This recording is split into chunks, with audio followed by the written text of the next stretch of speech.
Charlotte, Bonjour Perrine, bienvenue, je suis ravie de t'avoir avec moi. merci pour ta proposition et ton accueil. Je te laisse nous parler de toi, te présenter un peu et puis après ta carte blanche pour nous parler de ce que tu as envie de parler, notamment la naissance de ce petit bout de chou qui est là, que vous ne voyez pas mais que moi je vois. Oui. Voilà, donc Robin qui va faire des petits bruits. Donc tu vas m'accompagner pendant ce récit, c'est ça? Ouais.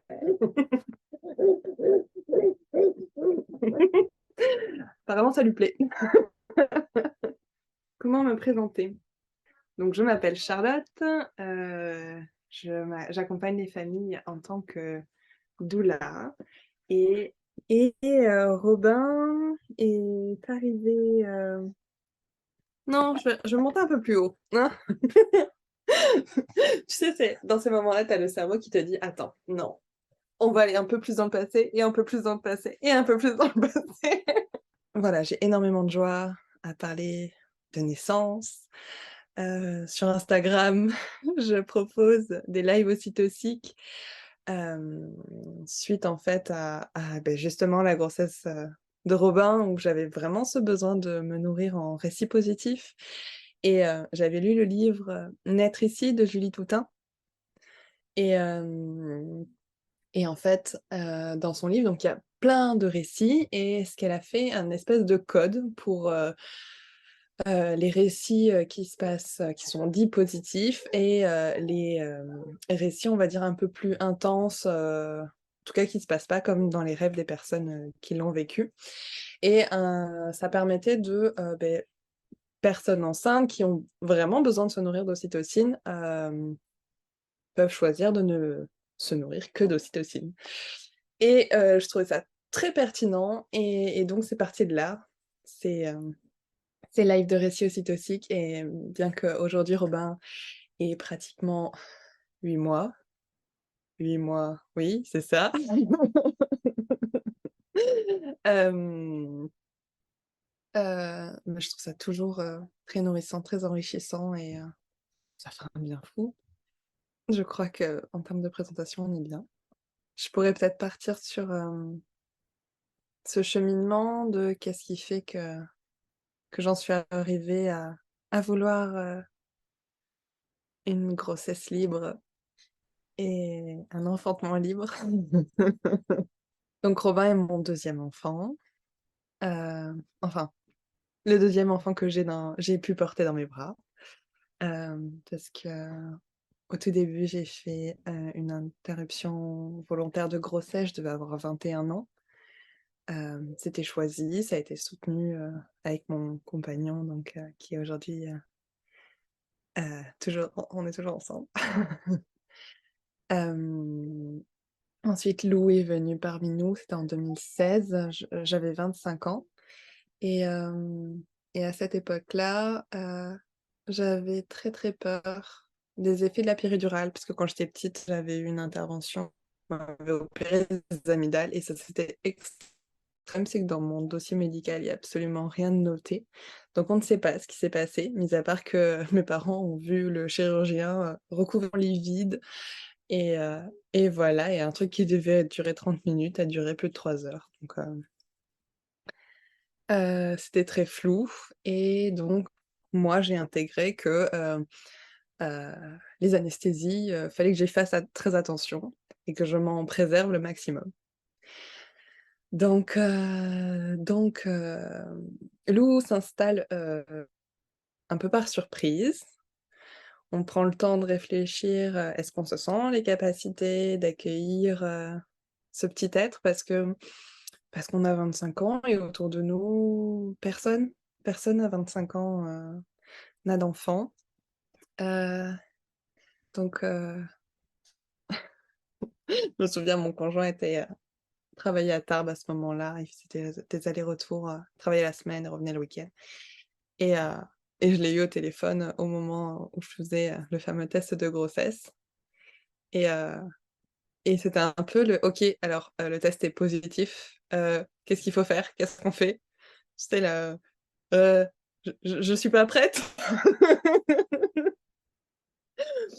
Et donc, ce qui s'est passé, c'est qu'à l'époque, il travaillait dans le bâtiment avec des personnes, avec qui il s'entendait très, très bien et je crois que c'était le jeudi et je crois qu'ils lui ont dit: «Beh, fais tes affaires, rentre à Toulouse et voilà, prenez le temps de vous retrouver et de voir ensemble», voilà. Et donc je me souviens, on a pris un temps de discussion et sur ce, on finalise avec le fait que oui, en fait, on on va accueillir ce bébé. Et je me souviens avoir pris une photo. Je suis mais lumineuse, je l'ai partagée sur Facebook, mais j'ai rien mis du tout et c'était juste en souvenir de en fait, là, on a fait le choix, on a intégré qu'on allait devenir parents et j'adore cette photo. Voilà. Heu, Dans mon souvenir, parce que bon, ça date, hein, 2016, hem, la grossesse se passe plutôt bien. Le seul truc que j'ai, c'est des insomnies, sachant qu'en plus je ne travaille pas à l'époque. J'avais commencé à faire des démarches pour créer mon entreprise de modelage ayurvédique, donc venir, prendre soin des gens, c'était déjà là et sauf que pour me mettre à mon compte, il fallait que je fasse un stage, avec, la chambre des métiers et et en fait, tout le monde m'a dit: «Mais ça sert à rien, vous montiez, attendez d'avoir votre bébé, vous ferez les trucs plus tard». Donc j'ai écouté ça allait très, très bien. Donc c'est pas grave si je me réveillais, de 2 heures à 5 heures du matin puisque je pouvais dormir le reste de la journée. Ma chienne était ravie, comme ça on pouvait aller faire une balade nocturne, ça le plaisait.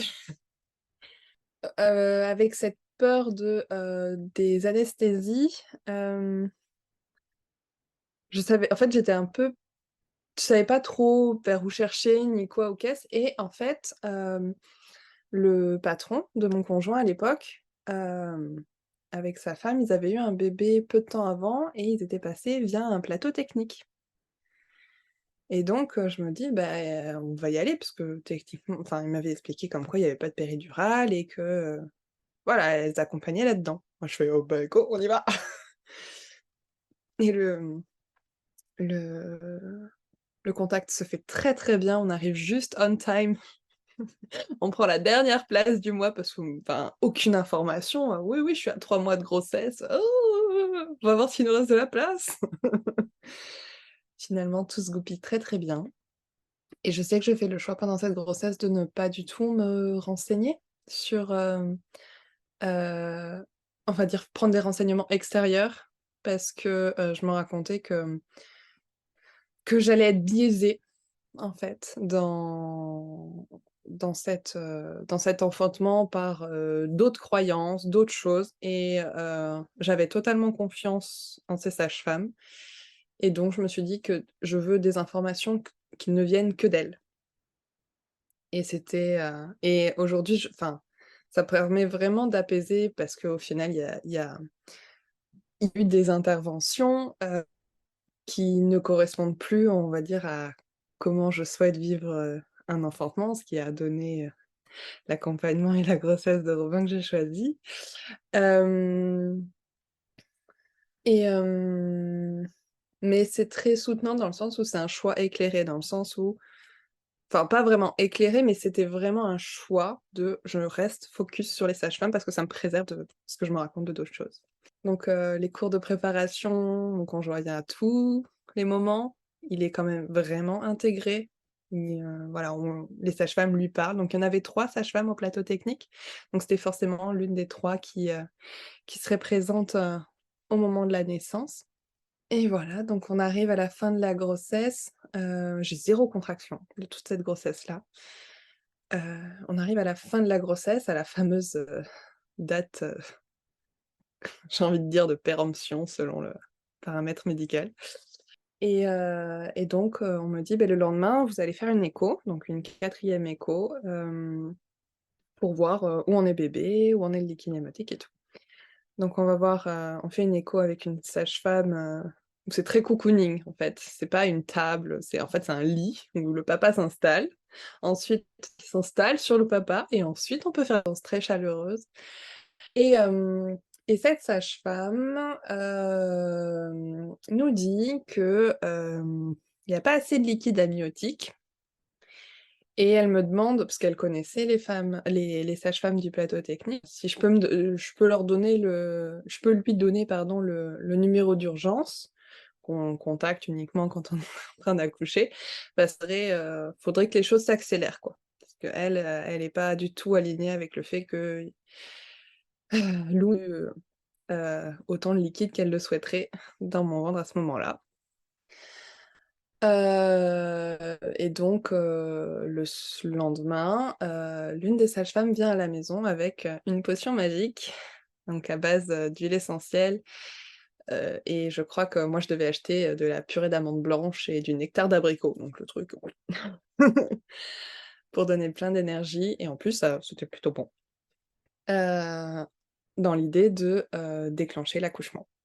Ce que moi j'accepte parce que je me suis pas du tout renseignée si j'étais au final d'accord ou non. Enfin, j'ai pas eu cette question, est-ce que peut-être que je l'ai eu, mais pour moi, il y avait pas de je voyais pas puisqu'on me le proposait, en fait, je ne voyais pas pourquoi je dirais non. Voilà et donc j'ai bu cette potion magique qui a super bien fonctionné parce que, donc je devais la boire sur 4 heures, donc de 9 heures à ou 3 heures pardon, de 9 heures à midi et effectivement à 13 heures, première contraction que je ressens, de toute cette grossesse, donc j'ai effectivement ça marche bien les plantes. Et donc là, la sage-femme était repartie, chez elle. Elle nous a dit: «Vous m'appelez quand vous avez des contractions toutes les, 5 minutes». Enfin, je dis 5 minutes, mais peut-être un peu moins, je m'en souviens plus trop. Bref, en tout cas, il y avait une référence à avoir avec, l'heure et le temps des contractions. Je me souviens, je l'ai noté sur un post-it. Je crois que je l'ai pas gardé ce post-it, mais il était juste mythique parce qu'au début, tu vois, j'écris bien et à la fin, en fait, tu vois les chiffres qui tremblotent. OK, j'arrivais même plus à écrire. C'est peut-être le moment d'appeler la sage-femme. On appelle la sage-femme, elle nous dit qu'elle arrive, dans l'heure qui suit. Là, je me souviens que j'ai des moments où j'ai très, très chaud ou des moments où j'ai très, très froid, j'alterne et c'est très, très inconfortable.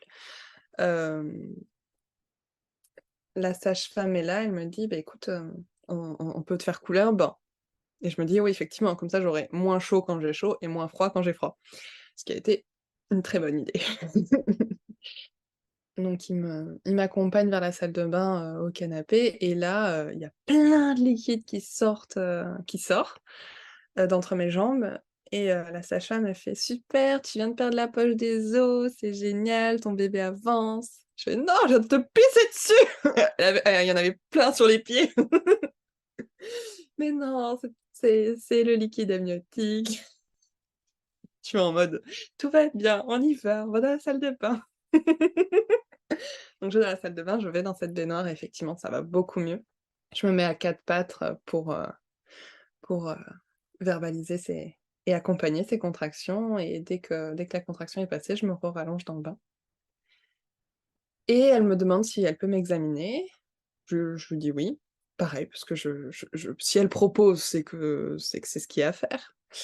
Hem, et là, elle me dit, 3 centimètres, ça va bien, ça avance bien, voilà. Sachant que leur protocole pour partir à la maternité, c'est 4 centimètres de dilatation. Ça aussi, à l'heure actuelle, ça me fait rire parce que j'ai vu qu'au final, le col peut s'ouvrir et se refermer. En fait, il y a pas de c'est pas une ligne droite, on n'est pas des logiciels, qui vont d'un point A et d'un point B. On peut tourner, traficoter dans tous les sens, bref. Et là, en fait, il y a mon son, mes vocalises changent. Dans le sens où là, au début, c'était plus des «Oh» pour accompagner ce qui était là et là, on vient avec un son qui est plutôt, «Oh». Tu vois? Bon son bien de puissance qui vient de bien loin. Alors là, sage-femme revient en mode, «Est-ce que je peux à nouveau t'examiner?» Donc ça fait 5 minutes à peine qu'elle m'a fait une première auscultation et effectivement, je suis à 8 centimètres. Donc là, c'est panique à bord. Je l'entends, elle sort de la salle de bain, elle va voir Johan qui était, sur la terrasse et elle lui dit: «Bon, là, maintenant, on part, de suite». Branle-bas de combat, il y a, je me souviens, il y a on avait, donc on habitait au deuxième étage et sur le palier, on avait 4 autres, voisins et un des voisins partait et revenait très souvent de voyage et laissait sa valise, devant son entrée et donc la sage-femme se dit: «Ah, beh, c'est la valise pour la maternité». Donc elle embarque la valise du voisin, elle descend et j'arrive en bas, moi, comme j'ai pu avec, mes contractions et je fais: «Elle est pas à nous cette valise».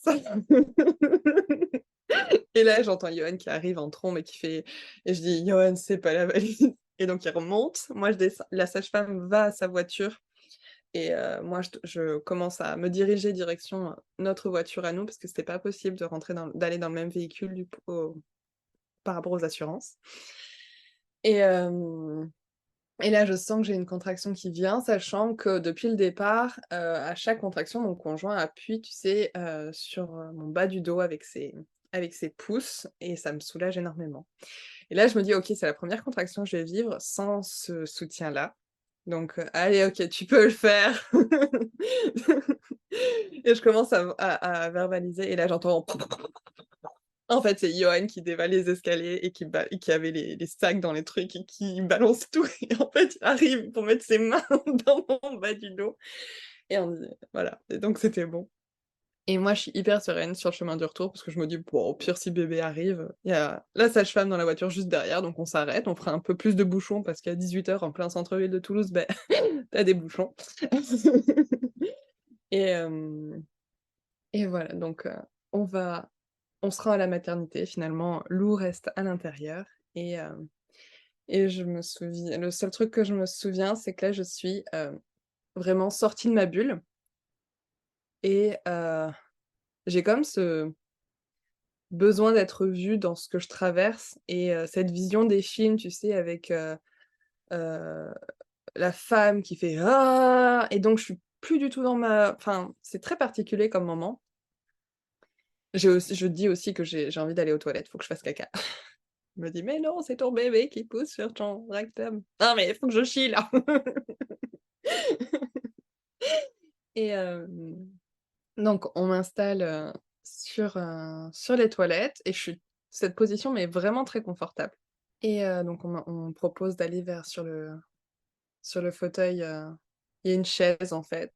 La mère peut s'installer, une chaise, en U, installée là et le ou la partenaire peut se mettre derrière pardon, pour câliner ou englober la personne qui enfante et là, j'ai très peu de souvenirs, très peu. Je sais que j'arrive pas à la regarder, hem, que je commence à parler et à discuter avec la sage-femme, avec mon chéri, à téléphoner avec ma sœur parce que elle est pas loin, voilà et là, en fait,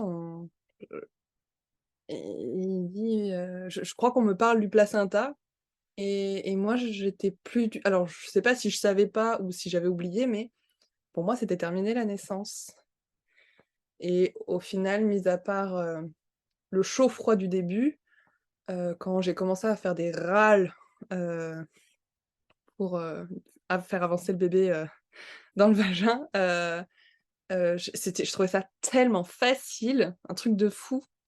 Voilà, c'était, «Ah mais je peux faire ça autant que tu veux, il y a pas de problème» et en fait, quand on vient le moment du placenta, là, j'ai très, très mal. J'ai très, très mal, lorsqu'il naît, hem et surtout que je crois que j'ai une éraillure et une, coupure qu'on propose de recoudre et on me dit, en fait, que là, de toute façon, avec les hormones, je suis anesthésiée et en fait, j'ai super mal. J'ai vraiment très, très, très mal. Donc Lou est là et j'arrive pas, enfin la connexion, le premier regard, le proto-regard, n'est pas là. En tout cas, je n'arrive pas à me connecter à ce bébé, c'est quelque chose qui va énormément enfin, je vais beaucoup culpabiliser là-dessus Et donc, vu que, entre guillemets, je me raconte que je suis une mauvaise mère parce que je suis pas capable d'aimer mon bébé, je bosse sur autre chose. Et donc, je me renseigne sur comment, on va dire, élever un enfant, comment bien faire les choses. Parce que moi, je suis née dans les années 90 en France, et donc le, la manière dont j'ai été éduquée était classique, avec du chantage, du récompense, système récompense-punition. Et je ne voulais pas transmettre. OK, tu veux pas faire ça, mais comment faire? Donc là, je sais que je tombe sur, Catherine Guéguen, qui a été très, très, très soutenant. J'ai vu énormément de conférences, sur elle, et à l'époque, c'était Isabelle Filgueza. Je finis même à un moment donné par passer un CAP petite enfance pour me dire, au moins, je serai validée par la société pour être une bonne mère, puisque voilà, tu vois le syndrome de l'imposteur, fois 10 000. Et je chemine, avec tout ça, et Lou vient bien travailler sur plein de choses, déconstruire plein, plein de choses. C'est un guide là-dessus, et en même temps, voilà, je crois que je fais une bonne mission qui dure 4 ans, jusqu'à ce qu'elle commence à dormir, en fait. Et enfin, non, elle savait dormir, mais dans mes rêves, comme ce que j'aurais aimé, et me reposer surtout. Et je ne trouve pas ma place. J'ai plus envie, enfin, je ne trouve plus ma place en termes heu, de travail, de métier. Voilà. J'ai plus du tout la flamme du massage. Heu, j'ai ça m'intéresse pas. J'ai comme perdu, ouais, voilà, c'est ça. C'est comme si on avait balancé un gros seau d'eau dessus. J'ai plus du tout envie de masser, j'ai plus de joie. Je suis passionnée par tout ce qui est, accompagnement, éclairé de l'enfant, et je me dis peut-être, ouais, peut-être ASMAT. Puis après je rencontre la communication non violente, et là c'est: «Ah, c'est génial!» Donc je m'inscris à une formation, mais il y a 1 an et demi d'attente. Et un jour, ah oui, on passe aussi par l'instruction en famille, bien évidemment. Et un jour, je tombe sur un live de Julie Toutain, qui parle de son métier de doula avec une autre doula.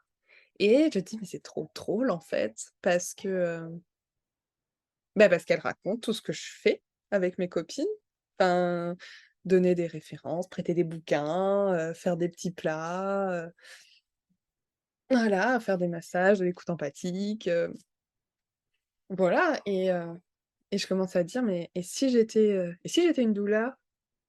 Et au moment où je dis ça, j'ai le bassin qui s'ouvre et qui s'élargit, j'ai une grosse chaleur dans le truc, je fais: «Waouh!» Et il y a cette phrase qui vient, c'est, «J'ai trouvé ma place». Et c'est tellement bon, parce que quand tu arrives, parce que, enfin, voilà, j'ai à ce moment-là, presque, ouais, 29, 30 ans, et avec, cette société où tu es, un travail, un mari, une famille, un chien. Voilà, j'ai le chéri, j'ai le chien, un enfant, mais j'ai pas le travail. Donc voilà, ça fait énormément de bien. Donc je me renseigne, je mange des tonnes de livres, de podcasts autour de la naissance, et je chemine, et je rencontre, un groupe, Facebook, de naissance non assistée. Et l'idée de base pour moi, c'était, je voulais y rentrer pour comprendre, on va dire, les besoins de ces personnes. Qu'est-ce ce dont je trouve ça hyper intéressant, et qu'est-ce qui fait qu'on choisit d'en arriver là? Voilà, par pure curiosité. Et ça me titille. Et au final, heu, mon stage de communication en non violente arrive. Je fais cette semaine qui est juste extraordinaire, qui a révolutionné ma vie, heu, magique, puissante, riche. Et je sors de là et je me dis: «Mais en fait, je suis doula». Voilà. Avec l'outil de la CNV, on peut tout accompagner, en fait, vraiment. Et je suis persuadée de ça. Et ce qui est très drôle, c'est que le lendemain, hem, une connaissance m'appelle et me dit, «On aimerait que tu sois notre doula. On vient d'apprendre qu'on est enceinte, voilà. Est-ce que tu es d'accord?» Et je fais: «Mais c'est alignement, c'est bon, tout est parfait!» Donc c'est un grand oui du cœur.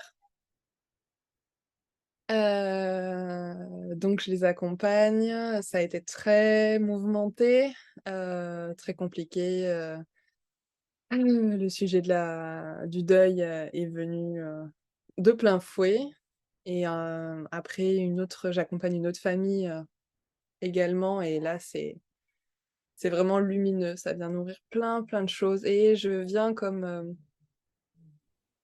vraiment clarifier sur qu'est-ce que j'ai envie, qu'est-ce que j'ai pas envie. Si jamais, un jour un bébé vient s'inviter au creux de moi. Oh ce teasing de fou! Et donc, on arrive, début août. Alors, donc nous sommes début août. Nous sommes début août et ce dernier accompagnement, se termine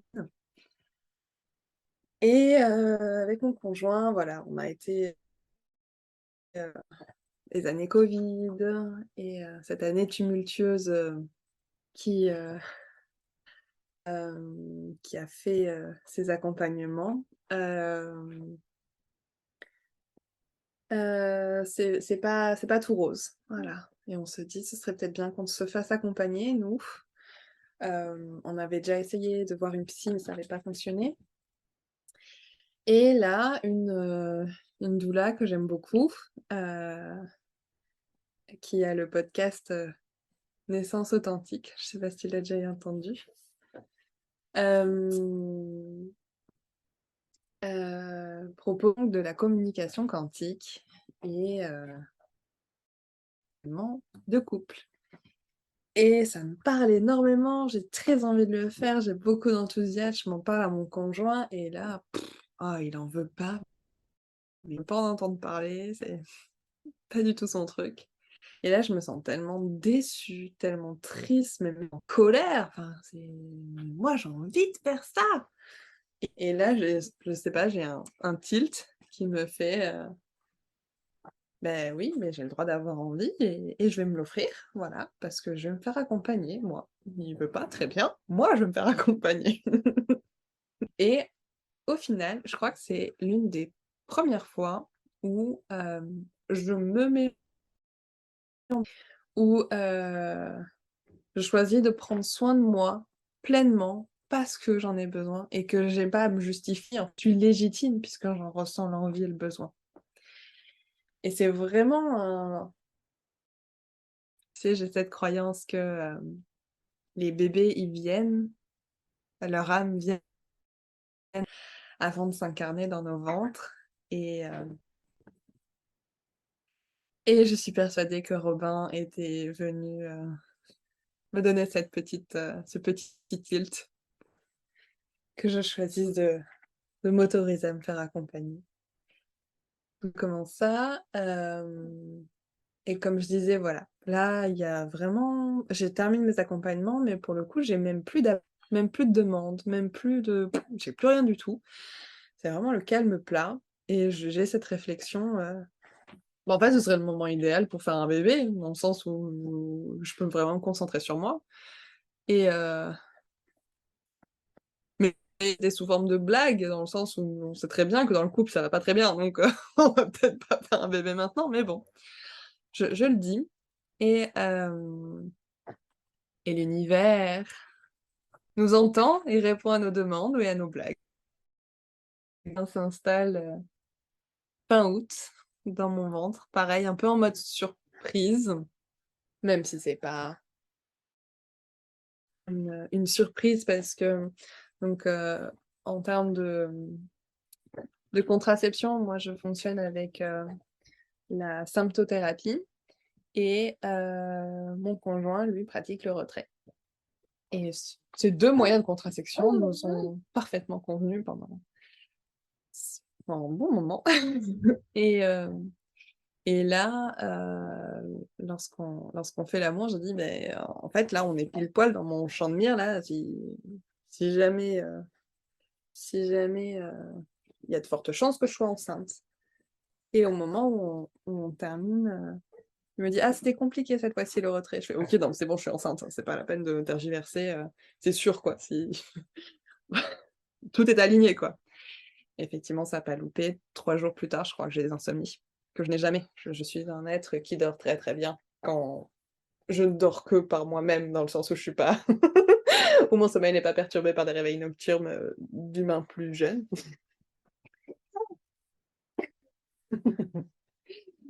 Et hem et voilà, et contrairement à ce que je fais d'habitude, je fonce en pharmacie où je demande à mon conjoint: «Va m'acheter des tests de grossesse». Là, j'en veux pas.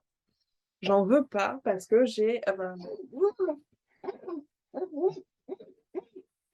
ben oui, on s'écoute, on fait les choses par nous-mêmes. On a un lien avec nos corps. Attends, hop, est-ce que tu voudrais pas t'aider un petit peu? Et et donc là, non, j'en veux pas. Voilà, c'est cette phrase, c'est: «Pourquoi l'extérieur me dirait ce qui se passe dans mon corps?» Et et je me dis: «Bah, de toute façon, au bout d'un moment, je vais bien savoir si je serai enceinte ou pas». Voilà, effectivement, mes règles ne viennent pas et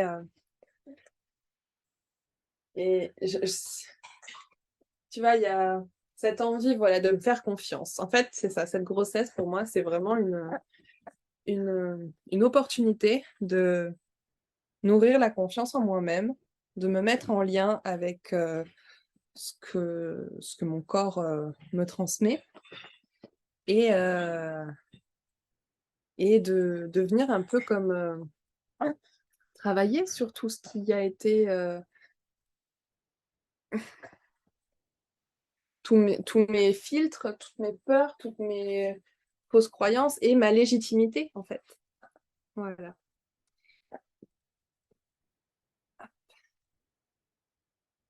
Et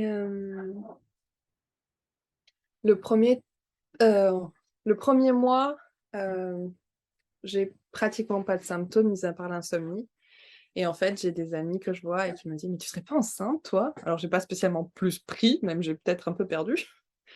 Hem c'est et je trouve ça magique et tellement soutenant, en fait, d'être vue dans l'invisible, comme ça. Et au final, là, les appels, pour les accompagnements de doula reprennent, mais ça matche pas. Tu sais, j'ai cette croyance que, pour, pour qu'un accompagnement se déroule, au mieux, il faut que ce soit un grand oui du cœur pour la famille et également un grand oui du cœur pour la doula. Et voilà, soit ça se fait pas de leur côté, soit ça se fait pas du mien, donc voilà, comme quoi tout est juste. Hop, ouais, c'est ça, Robin, merci. Et là, les mots de grossesse commencent. C'est pas vraiment des mots, c'est en fait, c'est une sensation globale de, je suis exténuée. Je peux même pas, descendre les escaliers de chez moi, pour aller amener ma chienne, dans le jardin. Voilà, c'est si je le fais, je ne peux plus me lever pendant, les 24 prochaines heures, quoi. C'est très, très, très intense, très, très compliqué et ça va être ça pendant, tout le 1er trimestre.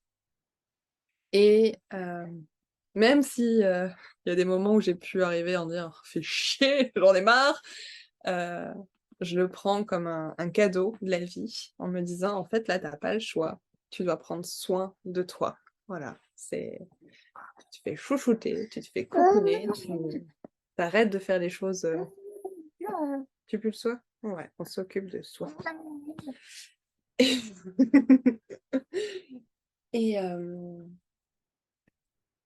et je me dis que, le 2e trimestre, ça sera un peu plus doux.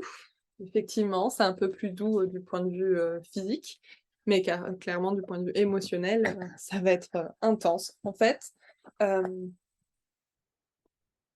je vais par exemple, avoir l'occasion de travailler sur, ma pose de limite et il y a un événement qui vient, mais un tout petit, tu vois? Très léger du style, la caissière qui me dit un mot qui m'est pas confortable. Donc, tu vois, c'est un tout petit truc et je dis rien. Puis ensuite, ça va être, un truc un peu plus gros comme, le une personne dans la rue qui se pousse pas alors que je suis enceinte et que je suis avec ma fille, et qu'on est sur une partie du trottoir et qui prend toute la place et qui, voilà. Donc tu vois, c'est un peu plus embêtant, on va dire. Puis ensuite, ça en fait, ça gradue. Il y a d'autres événements qui viennent et jusqu'à ce que, il y ait, on va dire par on est très en lien avec nos voisins et on est ça se passe très, très bien et à un moment donné, Lou, joue dans la cour qu'on a en commun et Robert, 75 ans je crois, il, fait: «Eh pété, pété!» et en fait, il lui fait une tape sur les fesses. Lou, elle se fige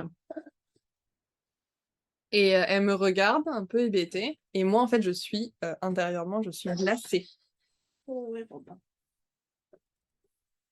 Et donc toujours cette histoire de pose de limite sauf que je n'arrive pas à le verbaliser. C'est très compliqué pour moi et donc comme je disais, voilà, toujours cette histoire de pose de limite que je prends pas le temps d'aller rencontrer pleinement. Là, je me dis: «Ça suffit, je veux pas un truc plus gros là». On va aller travailler ça soit en communication quantique, soit en myostésie, enfin vraiment, c'est une grossesse libre et pas j'ai pas je choisis rarement le terme autonome parce que non, j'étais pas seule. Parce que j'étais accompagnée par plein de personnes qui n'étaient pas du milieu médical ou si, il y avait une sage-femme du milieu médical, mais qui, elle, me faisait que de l'acupuncture.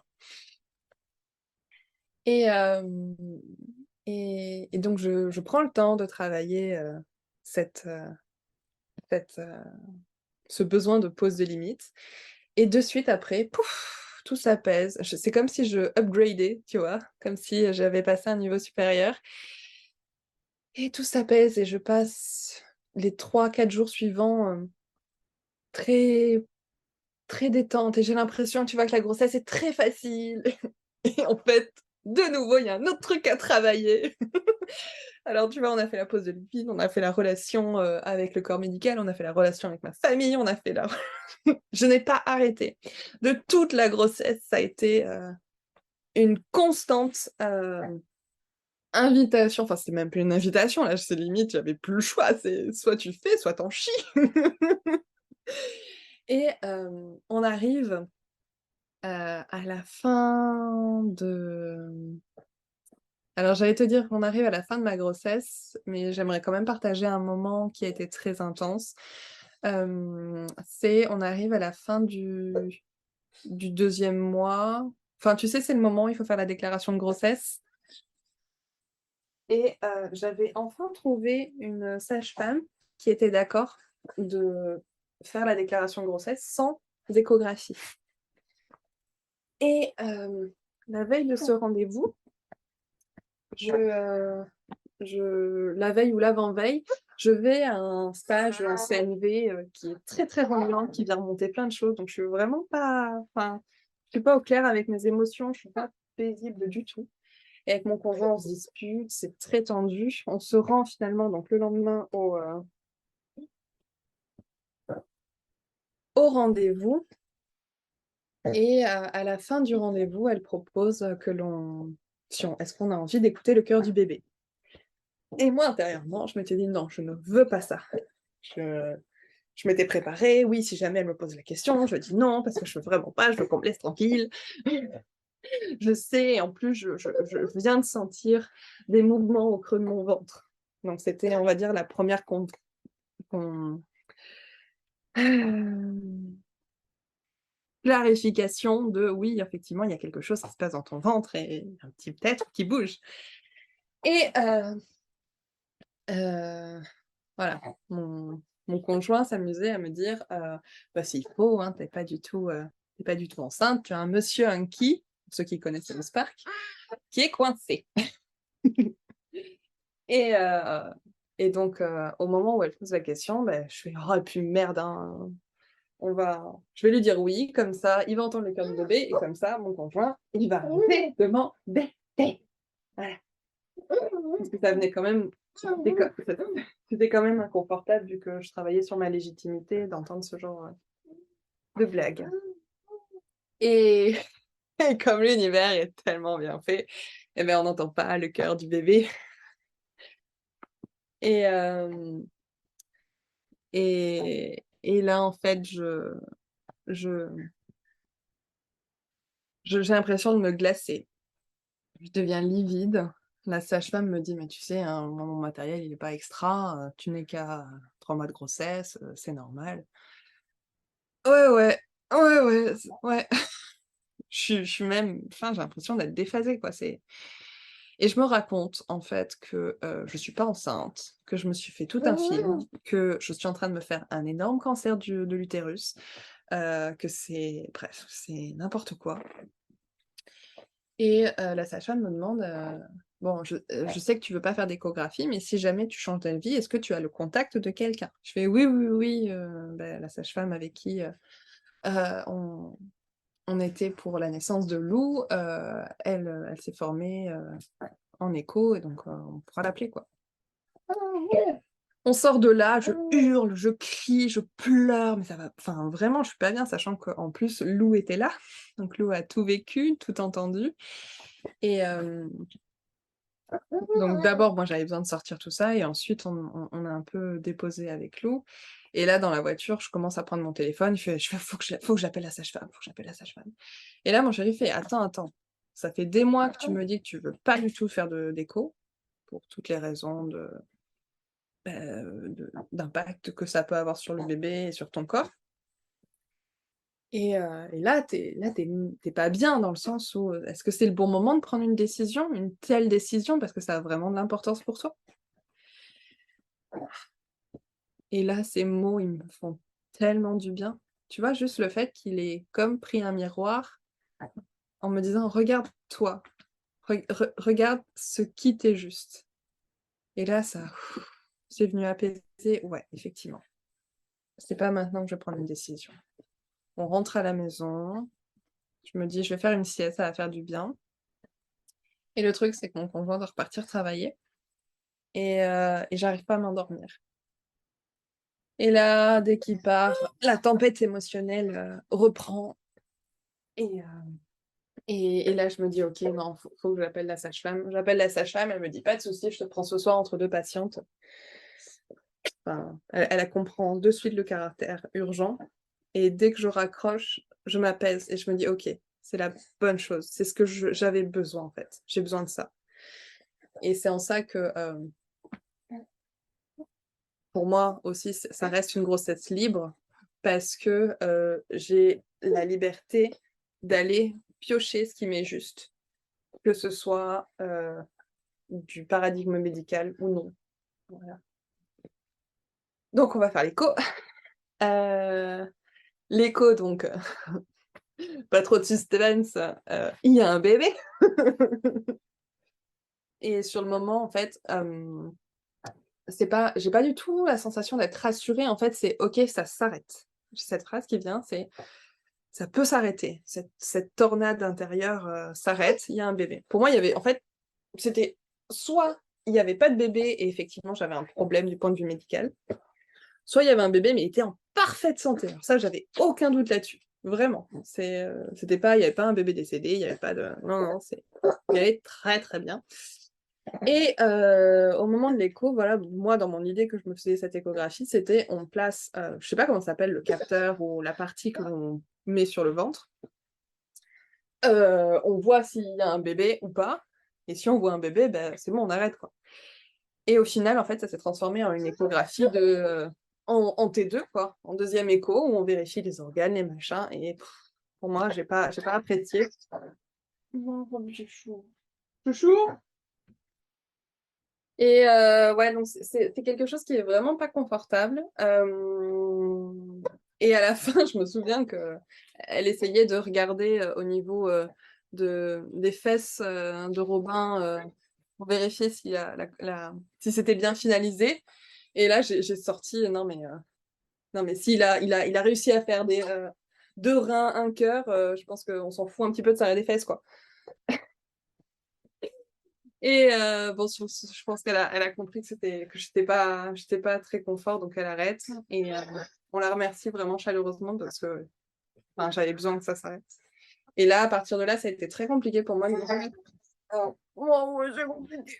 On va essayer de faire autre chose. Mais ça a été un moment difficile pour lui aussi, hein. Il a bien senti tout ce qui a été tendu pendant cette période parce qu'en fait, j'ai toute une partie où j'ai eu du mal à me remettre en lien avec mon corps parce que ça a été un manque de confiance très violent, très dur que je me suis fait à moi-même.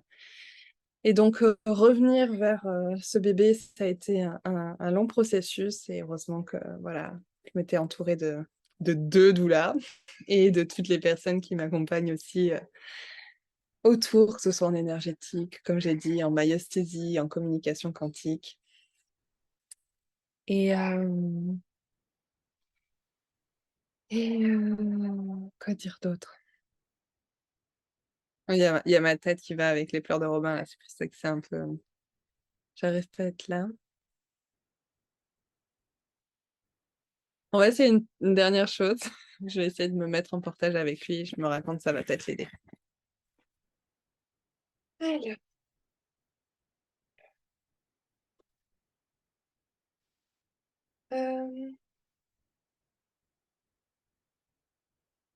donc voilà, donc on arrive à la fin, de cette grossesse. Hem, Durant le 8e mois, ça a été de nouveau très très intense parce que là, cette fois-ci, l'univers m'envoie, une invitation de travailler, ma position, vis-à-vis de la mort sur un délai d'une semaine. J'apprends 5 décès, dont, le décès, d'un bébé, à la naissance et c'est très remuant et ça me donne l'occasion de vraiment voir qu'est-ce que je veux, heu et ce que je ne veux pas et heu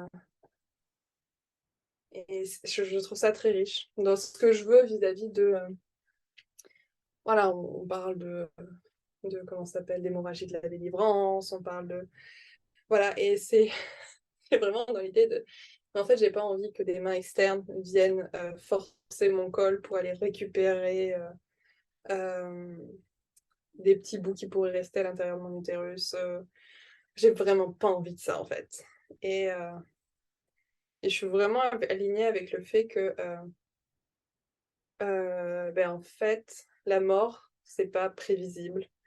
Quand elle doit arriver, elle vient et et comment faire pour que mon passage à la mort soit aligné, tout comme mes différents passages de vie et c'est de nouveau un enseignement très, très riche et qui vient apaiser plein, plein de choses et je conclus ce 8e mois avec un magnifique blessing way, avec, des personnes qui me sont très soutenantes, mes doulas, mes amis, ça fait du bien d'être un peu le centre, d'autant d'attention, de soutien, d'amour, de bienveillance. On a créé un groupe WhatsApp. Ah, qu'est-ce que ça peut aider les groupes WhatsApp! Et c'est vraiment je le prends vraiment comme une safe zone où je peux me déposer, où je peux parler de ce qui me traverse parce que, encore une fois, je vais avoir des choses à travailler jusqu'à la fin de cette grossesse et de pouvoir le déposer quelque part de bienveillant, où il y aura pas de jugement et vraiment dans un espace d'amour et rempli de chaud doudou, ça fait du bien.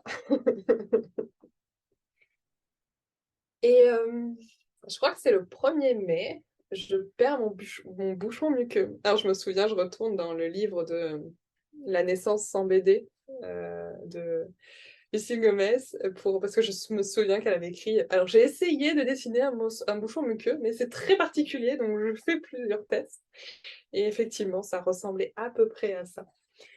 Et donc j'en parle avec mon conjoint, il me demande: «Ça signifie quoi?» Et je lui dis, en gros, rien, mis à part que mon corps se prépare à ce qu'on accueille notre bébé, quoi.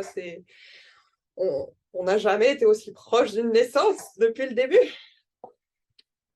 J'ai l'impression de partir un peu dans les étoiles. Je suis comme altérée pendant les 2-3 semaines qui vont arriver. Et donc Robin est né le jeudi 19.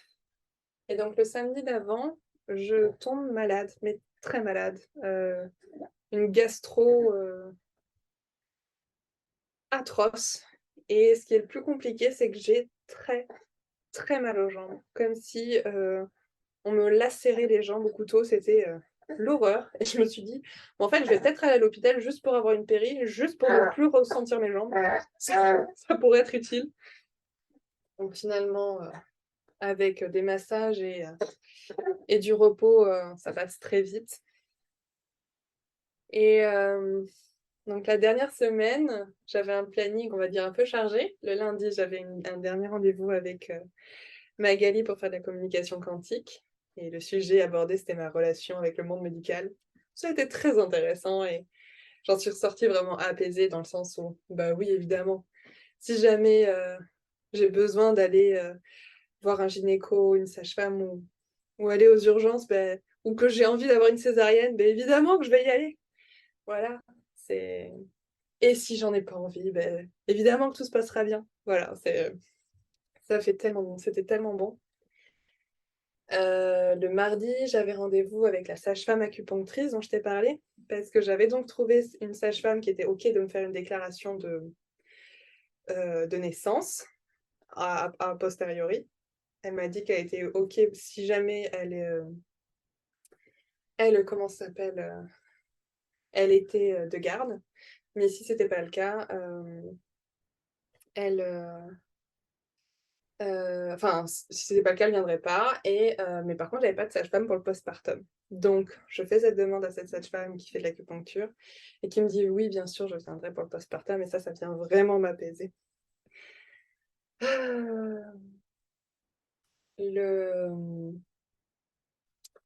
Le 18,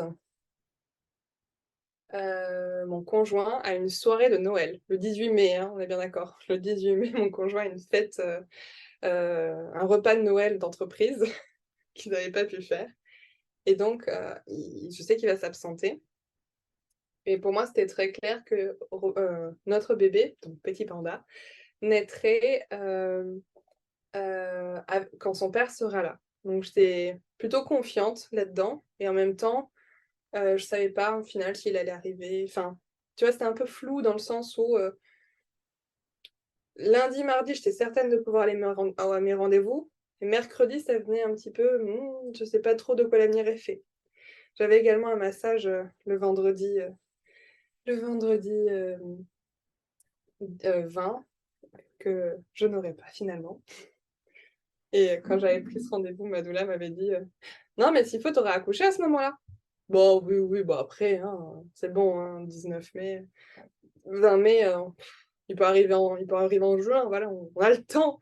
Je voulais pas me focaliser sur une date, je voulais même pas, même si je savais exactement quand est-ce qu'il avait été conçu, pour moi, c'est pas un plat Picard. Voilà, il sort pas enfin, il est pas prêt au bout de 2 minutes 30. Voilà, il n'y a pas de taille. Il aura son temps de gestation qui lui est juste. Voilà.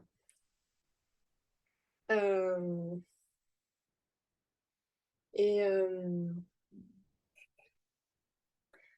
voilà. Donc, mon conjoint part à sa soirée. Et le soir, j'ai pas du tout envie de cuisiner. Je suis fatiguée. Je veux faire les choses tranquilles.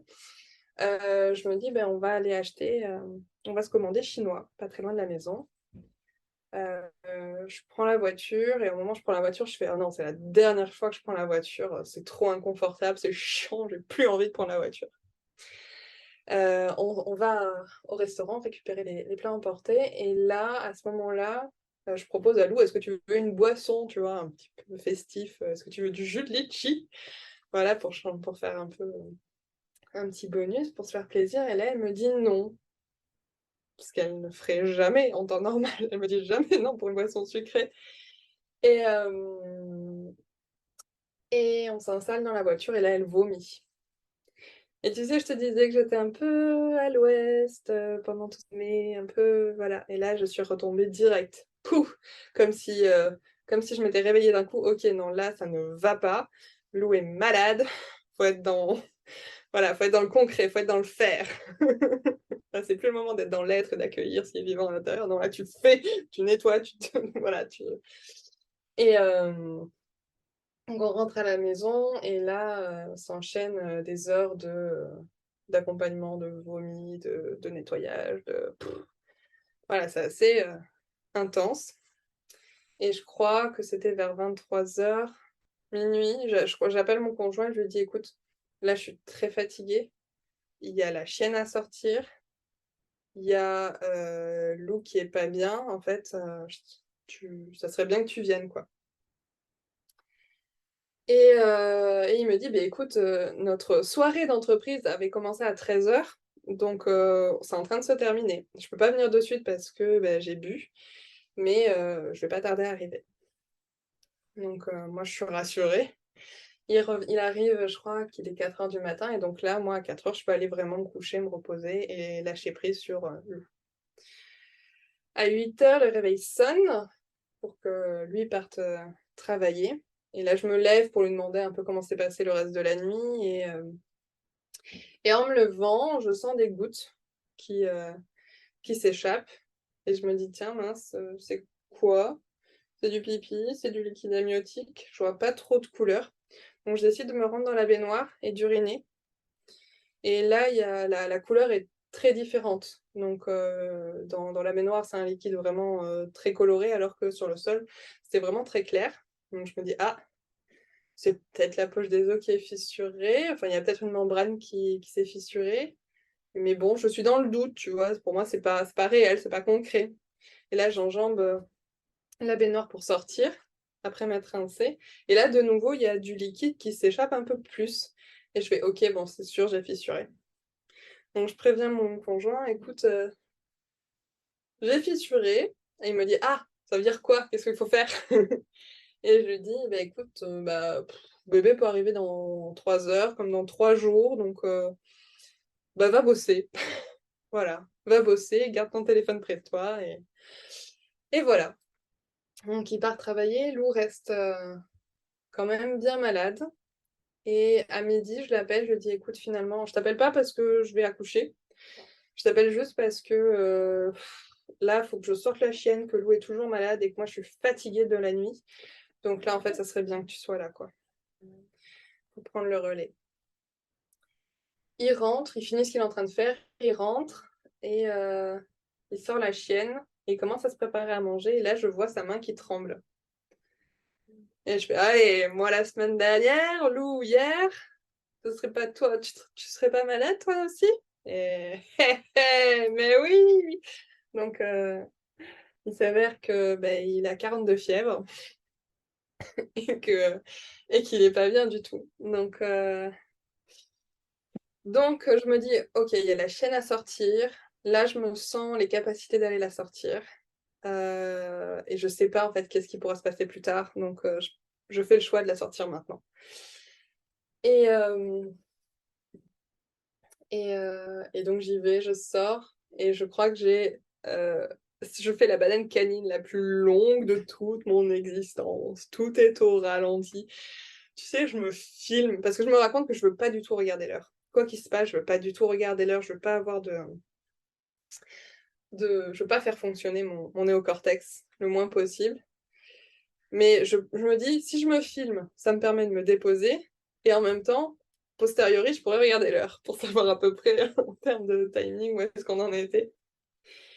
Et en fait, j'ai revu cette vidéo il y a pas longtemps et je suis à l'ouest. Alors que à cet instant-là, j'ai l'impression d'être très claire, d'être oui, mais c'est long, mais c'est parce que je suis fatiguée, mais j'ai de la clarté dans la voix, j'ai l'impression d'être vraiment présente. Alors que tu regardes la vidéo, tu vois que je suis mais complètement dans un autre monde. Je trouve ça tellement drôle. Donc j'arrive enfin à rentrer chez moi. Et en fait, au moment où en fait où je faisais cette vidéo, euh, quand je termine l'enregistrement, je me dis, ouais, en fait, je suis peut-être en train de commencer à enfanter, en fait. Sachant que j'ai senti des contractions, et elles étaient depuis le matin, en fait, je sentais de temps en temps des contractions, mais c'était vraiment presque insensible. En fait, je sentais que ça se contractait à l'intérieur de moi. Il n'y avait pas de sensation désagréable, vraiment pas. Et là, pendant la promenade canine, je crois que j'en ai senti 2 ou qui m'ont demandé de m'arrêter. Mais pareil, il n'y avait pas de douleur, c'était juste, ouais, là, en fait, j'ai besoin d'aller vers moi-même et de lâcher prise. Donc, je me dis, bon, allez, hop, la naissance a peut-être commencé, mais voilà, il y a des naissances qui durent 24 heures, donc c'est pas parce que c'est un deuxième que forcément ça ira plus vite.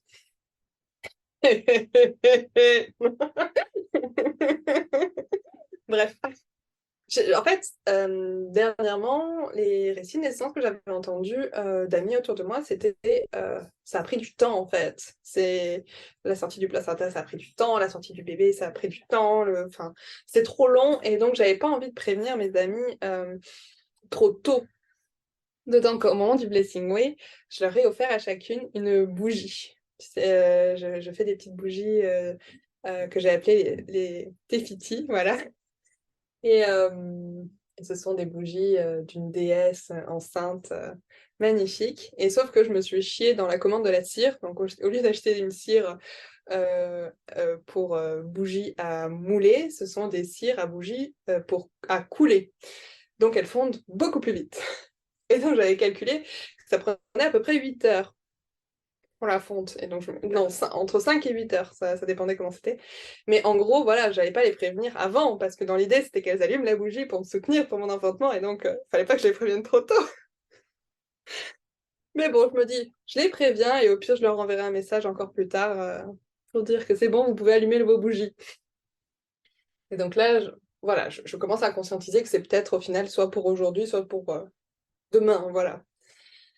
Je rentre à la maison, et je commence à installer un peu ma partie... la partie où je pensais enfanter. Dans mon idée, je serais dans le salon. Et, euh, et ce qui se passe, c'est que on, on pratique la maternage proximale et le cododo. Et pendant les derniers temps, j'avais vraiment besoin d'être toute seule. Donc, je m'étais installée dans la chambre d'amis avec plein d'affiches, d'illustrations de naissance. Et voilà, c'était mon havre pour la grossesse. Et il y avait certaines que je voulais avoir avec moi pour le moment de l'enfantement. Et donc, je suis allée décoller et installer dans le salon. Et, et ce que je fais...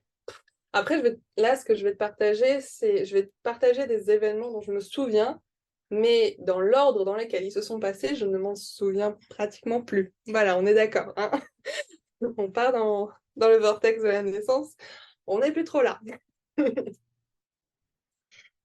Donc j'installe tout ça. Je sais aussi que j'avais préparé des fiches, que ce soit sur comment prendre soin du placenta, parce que j'avais cette idée de faire un placenta lotus. J'avais aussi fait des fiches des personnes, des professionnels à contacter, que ce soit dans le postpartum immédiat, que ce soit pour plus tard, ou que ce soit sur aussi si on a des soucis, que ce soit une conseillère en lactation, que ce soit une ostéopathe, voilà. Et une dernière fiche sur c'est quoi mes besoins pour cette naissance. Parce qu'au final, on n'avait pas vraiment pris le temps d'en discuter avec mon conjoint. Voilà. On avait suffisamment d'événements à apaiser, on va dire, en amont, comme par exemple, j'avais fait un mail pour partager aux membres de nos familles qu'est-ce qui serait soutenant pour moi en postpartum, parce que j'étais vraiment assez traumatisée du postpartum que j'avais vécu avec Lou. Et ce qui a été très mal pris. Voilà, ça a été très dur à recevoir pour la famille, et donc ça a eu l'idée, on va dire, de générer pas mal de tensions. Bref, on revient là où on en était. Donc, je parle de cette affiche de ce dont j'ai besoin pour la naissance. Donc, il la lit avec ses 40 de fièvre, bien entendu.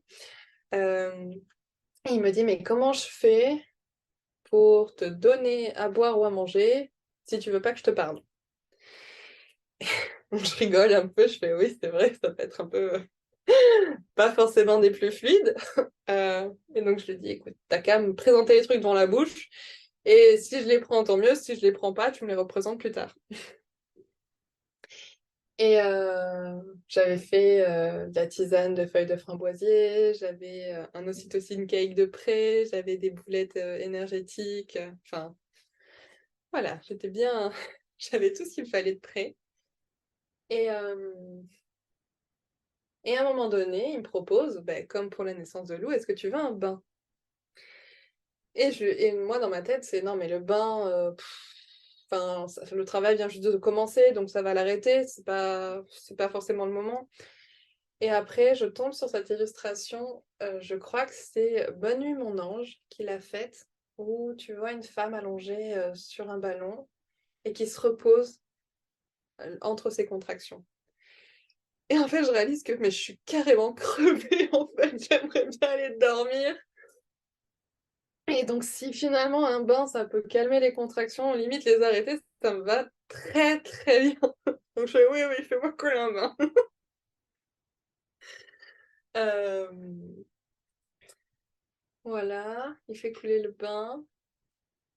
Ouais, je crois qu'avant, voilà, avant, il y a, il me dit oui, il faudrait que j'aille sortir la chienne et je le vois en fait, il va pas du tout sortir la chienne, il prend la direction de la chambre et il s'écroule sur le lit. Et donc là, je me dis, ouais, il y a besoin de faire sortir la chienne, mais moi, je suis plus capable de sortir. Je crois qu'il est vers 21h, parce que c'est à l'heure où j'ai envoyé un SMS, enfin, où j'ai pu voir sur le SMS qu'il avait été envoyé. Je contacte ma voisine, qui faisait partie aussi des personnes présentes à mon Blessing Way. Et là, je dis, viens, faut sortir le chien. Tu sais, j'ai même pas l'espace de faire coucou, c'est moi. Là, je ne suis plus capable de sortir. Non, non, c'est viens. Et elle me dit oui, oui, j'arrive de suite. Elle vient à pas de souris. Elle part avec la chienne, la laisse. Moi, je retourne dans le salon. J'avais aussi gonflé un ballon. Et, là, le temps, j'ai plus de notion du temps. J'ai l'impression qu'il s'est passé 2 secondes au moment où elle revient, dépose la chienne. Mais je sais que réellement, il s'est pas passé 2 secondes. C'est juste que moi, je suis altérée. Et elle parle un petit peu à Lou. Ah oui, d'ailleurs, Lou, je ne sais absolument pas où est-ce qu'elle était quasiment tout du long de la naissance, en fait. Voilà, jusqu'à ce que son frère soit né, je ne sais pas où est-ce qu'elle était. Je sais qu'elle était à la maison, mais entre si elle regardait un film, si elle dormait, si elle vomissait ou si elle jouait, je ne sais pas du tout. Et donc elle dépose la chienne, et en fait là, je m'autorise à me dire, ok, c'est bon, c'est fini, maintenant je peux vraiment lâcher prise. Et je crois que c'est là où mon conjoint, il me propose d'aller couler un bain. Et ce que je fais pour accompagner les contractions, quand je suis dans le salon, c'est, vu que je suis très fatiguée, je m'allonge sur le côté, dans le canapé, et dès qu'une contraction vient, je me laisse glisser du canapé. Sur le sol, on avait mis des coussins de sol, des serviettes. On avait 3 tonnes de serviettes, quoi. De toute façon, on voulait jeter, donc on a dit on va les garder pour la naissance, comme ça on pourra directement tout mettre à la poubelle. Et, je me mets donc dans cette position de demande en mariage, avec le buste redressé. Et la contraction est tellement facile à vivre, en fait. C'est simple. En fait, c'est vraiment ces mots, c'est facile, c'est simple, c'est vivable. Même bien plus que vivable, c'est presque, c'est confortable. Et dès que la contraction est passée, je me rehisse sur le canapé et je dors. Donc en fait, je fais que dormir entre chaque contraction. Et donc, à un moment donné, il y a ce bain que Yoann me propose. Je me dis, ouais, ça serait pas plus mal que ça ralentisse et que je puisse vraiment dormir. Et je me glisse dans la baignoire et j'avais mis, pour éviter d'avoir la pleine lumière, des petites loupiottes autour du miroir. Et quand je m'allonge dans la baignoire, il y a le reflet sur les carreaux des loupiottes et ça forme un R. Sachant qu'on avait 0 prénom pour Robin. Sauf que quand j'étais enceinte de Lou, Lou, elle devait s'appeler soit Lou, soit Robin. Et en fait, quand je vois ce R, je me dis, en fait, c'est un garçon pour Robin. Mais je me dis pas que ça va être son prénom. Je me dis juste que c'est un garçon.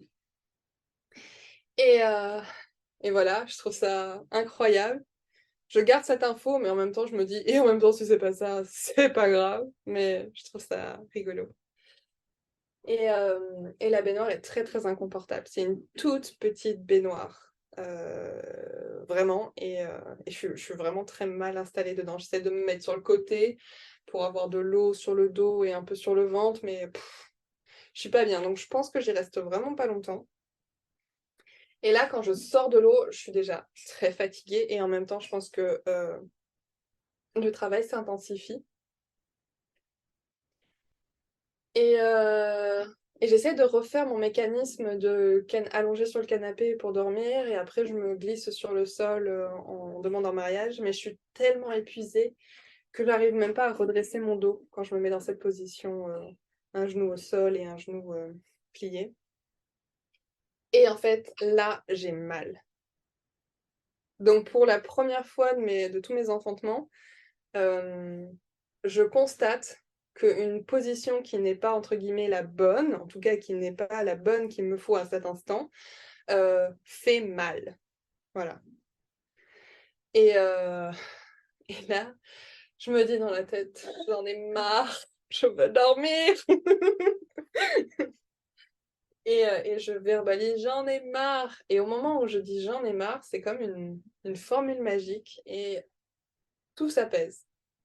La contraction, elle est là, mais c'est comme si je ne ressentais plus rien en termes de sensation, quoi.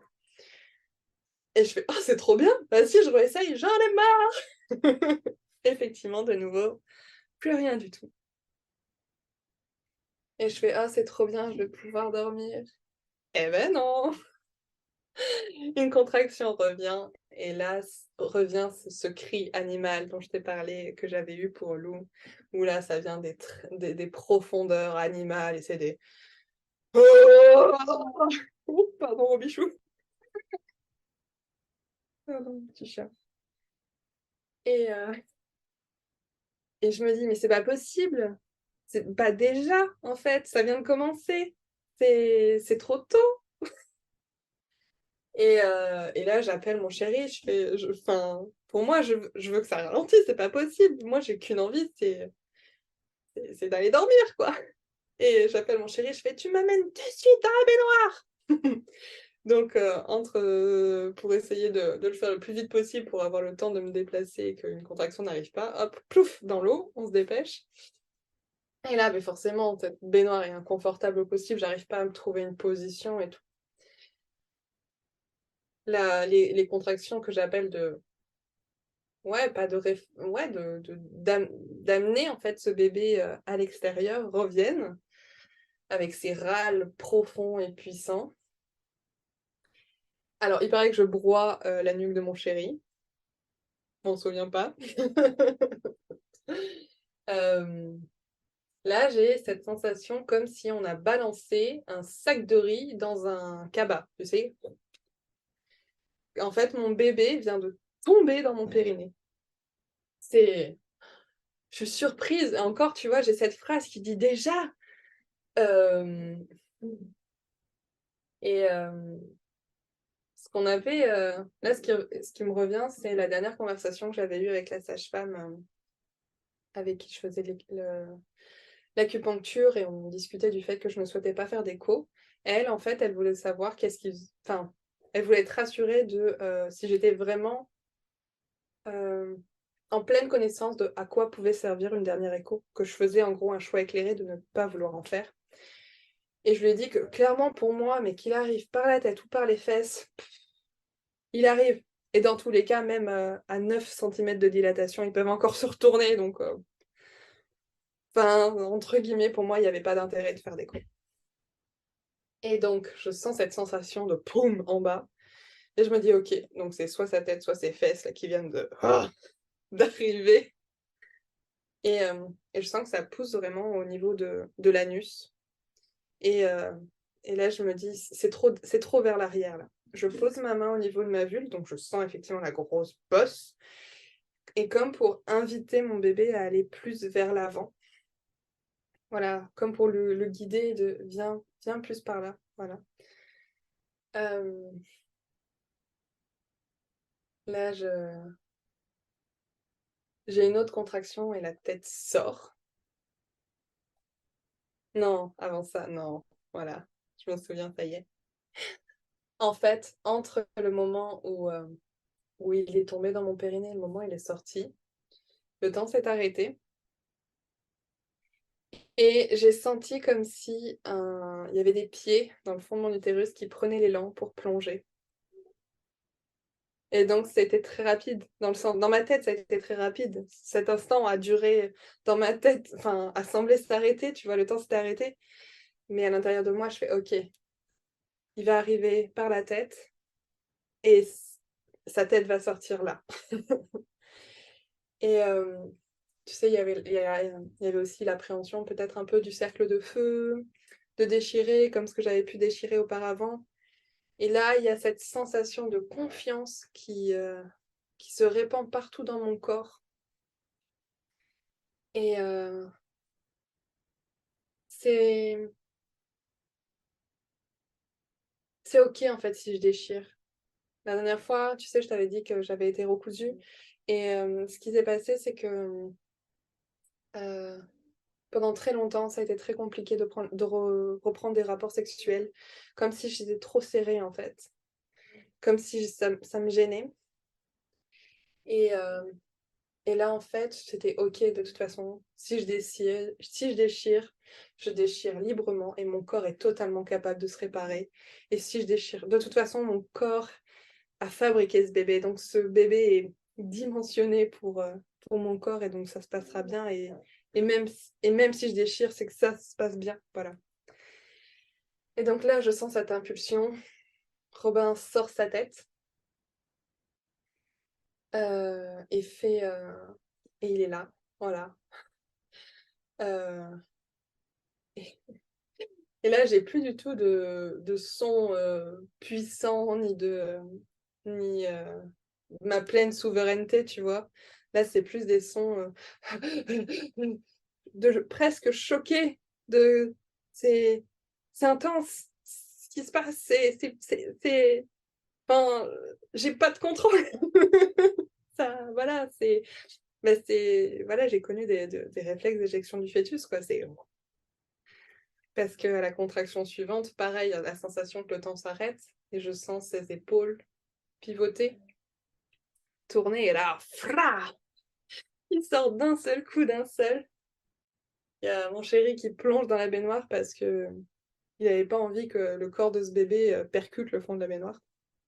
Même si j'étais allongée sur le côté, une jambe repliée, donc il n'était pas, on va dire, orienté directement vers le fond de la baignoire, mais bon, voilà. Et il le rattrape. Là, moi, je me pose un peu contre la baignoire. Il avait posé une serviette de façon à ce que ce soit un peu plus confortable. Et il pose mon bébé sur moi.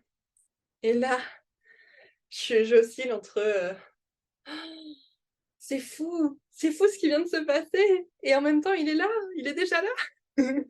Et il est tout visqueux. Il est tout chaud. Et c'est incroyable. Et on rigole, on pleure. Et, et on est clairement ailleurs entre les hormones. En plus, Johan, tu rajoutes sa fièvre. On est complètement à l'ouest. Et, euh, et là, je sais pas, on entend très rapidement ma Lou pleurer. Donc je lui dis, bah, écoute, va voir, offre-lui son cadeau, parce que en fait, on avait trouvé un cadeau avec Lou, et elle voulait que je lui offre le jour de la naissance de Robin. Et donc je lui dis, bah, va lui attraper son cadeau, profites-en pour regarder l'heure. Il s'en va, enfin, il met la main sur la poignée de la salle de bain, et là j'en profite pour regarder l'entrejambe de ce bébé. Et là je fais, chou, il y a un pénis. Et là, il explose de rire parce qu'il avait parié sur un garçon. Pour lui, la grossesse était tellement différente que ça ne pouvait qu'être un garçon. Et donc, il va chercher Lou. Et au moment à peine il revient, moi, je sens une contraction, mais aussi puissante que la naissance de Robin. Enfin, que pour celle de... Ouais, c'est un vrai réflexion... Réflexion, n'importe quoi. Un vrai réflexe d'éjection du placenta. Parce que, ben en fait, le placenta de Robin est sorti au bout de 3 minutes, a été expulsé comme un boulet de canon. Pouf. Et là, tu vois, c'était de nouveau mais c'est pas possible. Déjà, ça veut dire que la naissance est finie, en fait. Ça y est, le placenta est là, c'est terminé. Tu vois, j'étais pas prête. Et en même temps, c'est ok, ça veut dire qu'il est là, donc c'est bon.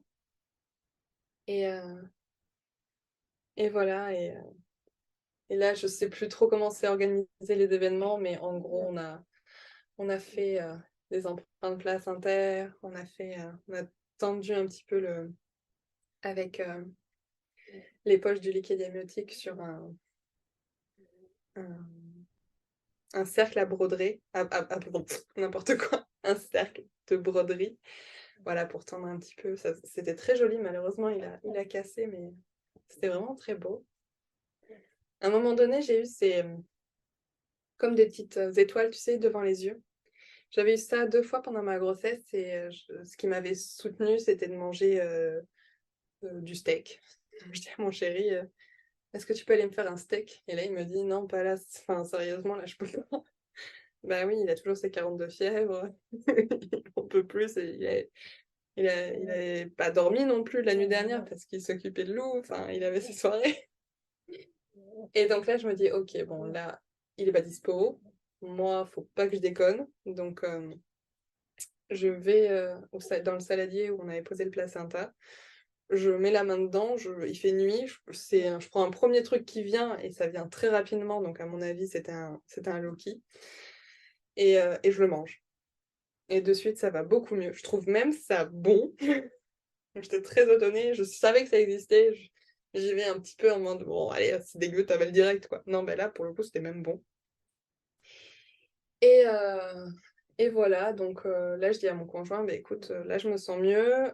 Je m'allonge dans le lit avec Robin. J'ai à côté de moi de quoi boire, de quoi manger et de quoi téléphoner si jamais je sens que j'ai besoin d'appeler une aide extérieure. Et je dis à mon chéri, bah, écoute, va te reposer, va te coucher. Et on se retrouve un peu plus tard. Mais avec ça, moi, je me dis que je me sens pas à l'aise de m'endormir. Voilà, il n'y a personne, entre guillemets, pour veiller sur nous, pour avoir cette vigilance-là. Donc, je préfère rester éveillée. Et vers 7 heures du matin, je crois.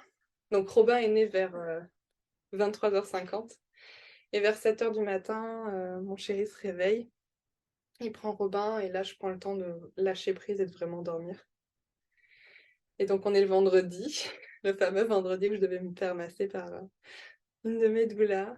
Et je l'appelle, je lui dis, écoute, on peut changer le rendez-vous massage femme enceinte pour visite postpartum. Et elle vient, c'est vraiment super. Elle vient avec une petite soupe euh, qu'elle me donne à la cuillère.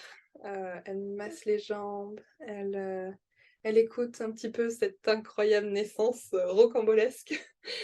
Euh, et ça fait vraiment du bien. Vraiment cette sensation d'être maternée. Et c'est quelque chose dont j'avais vraiment besoin. Euh, voilà. Et là, pendant 4 jours, on est, on est un peu hors du temps. Alors j'ai très mal parce qu'au final, j'ai des contractions pour que l'utérus reprenne sa, sa taille habituelle, voilà, ces fameuses tranchées. Euh, Très, très, très, très douloureuse. Alors j'avais des infusions qui permettent de soutenir, mais ça n'a pas fait effet à la hauteur que j'espérais. Et j'ai cette sensation de tête qui tourne en fait, et je fatigue. Au bout du 4e jour, il y a les hormones qui descendent. Euh, on, enfin, on se dispute en plus avec mon chéri. Voilà, c'est vraiment pas confortable et j'ai comme envie de finaliser cette naissance. Je la raconte à d'autres amis, j'essaye de poser tout ça, mais c'est pas clair. Et dans la nuit, enfin le lendemain, on doit aller faire la visite des 8 jours qu'on avait fait, je crois, au 6e ou 7e jour, je me souviens plus trop. Bref, et en fait, cette nuit-là, je remarque enfin, on a oublié de faire le soin du placenta, parce qu'il faut le faire toutes les 24 heures à peu près. Et là, qu'on n'avait pas pris le temps de le faire. Donc, bon, ben, je me sens, je vais le faire. Je fais le soin, c'est la première fois que je le fais, en fait. Habituellement, c'est Yoann qui prenait soin du placenta de Robin. Et donc, j'ai beaucoup de joie à le faire. Je mets les petites fleurs, les plantes, les pierres. Je referme, je le mets dans un pochon que j'avais fabriqué aussi. Et au final, au moment où j'installe Robin sur le lit avec son pochon et son placenta à côté, ben, je remarque qu'ils se sont séparés l'un de l'autre.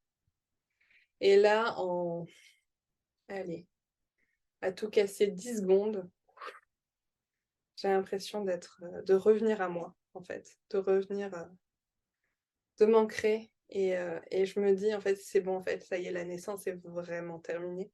Et, euh, et ça fait du bien parce que c'était inconfortable de rester là aussi longtemps. Voilà. Waouh, c'est.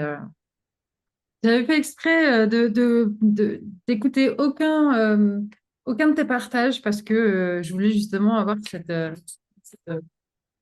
ces sensations qui viennent toutes seules et j'en ai des frissons partout. Merci beaucoup. Merci beaucoup. Ça fait tellement, tellement de bien. Ah, merci du coup d'avoir partagé tout ça parce que je pense que, encore une fois, ça va aider beaucoup de femmes. C'est hyper important. Et vraiment, j'ai trouvé ça magique de pouvoir partager aussi tous ces à côté, toutes ces sensations, toutes ces émotions et tout ce cheminement personnel qui est si important à faire. Et encore plus quand on décide de donner naissance chez soi je veux dire, entre guillemets, en autonomie, de façon libre. Donc, merci beaucoup. Mais, tu vois, le point que je retiens de la puissance de ce choix de grossesse libre, c'est la connexion à mon corps, parce que je crois que les derniers jours où j'étais enceinte, je pouvais sentir mon col de l'utérus. J'ai jamais eu l'élan de pouvoir sentir avec ma main, avec mes doigts, où est-ce que j'en étais. Mais juste en étant assise ou debout, je ressentais en fait où il était. Ça faisait une sensation de petit morceau de bois coincé. C'est pas forcément très agréable, mais je le sentais, quoi. Et je trouvais ça extraordinaire de pouvoir, que je me sois en fait offert ça. Et d'être aussi en lien avec ce qui se passe en moi. Ça a été intense. Et en même temps, c'est juste waouh, merci à moi, merci à Robin, merci à ma famille et merci à l'univers. Donc merci aussi à toi, Perrine, d'avoir pris ce temps d'accueil, d'écoute et tous ces divers épisodes, on va dire, parce que pour le coup, on en a fait en 3 sessions. Et moi, j'ai pas de questions parce qu'en fait, je trouve que c'était voilà, juste magique. Et puis de te voir aussi quand tu racontais, c'est très fort parce que tu y étais à nouveau et c'est ça que j'adore. Quand on partage des récits comme ça, c'est comme si on était là. Ah, ça me touche, merci. Merci beaucoup de partager ce que tu as ressenti au moment de m'avoir écouté. Je me sens, ouais, mon besoin d'être accueilli, d'être vu, euh, d'être soutenu aussi et de voir aussi la beauté de ce qu'il y a en moi. C'est pleinement nourri et tellement nourrissant. Donc merci. Avec grand, grand plaisir. Je vois que ton petit bonhomme, il fait dodo. C'est ça, il est parti, c'est bon. Je t'embrasse Ah, bien, bien. mais écoute, je vais te souhaiter une très belle fin de semaine. Merci encore. Et belle fin de semaine à toi aussi. Ça Plein de marche. cheveux doudou. À très Ciao, bientôt. ciao.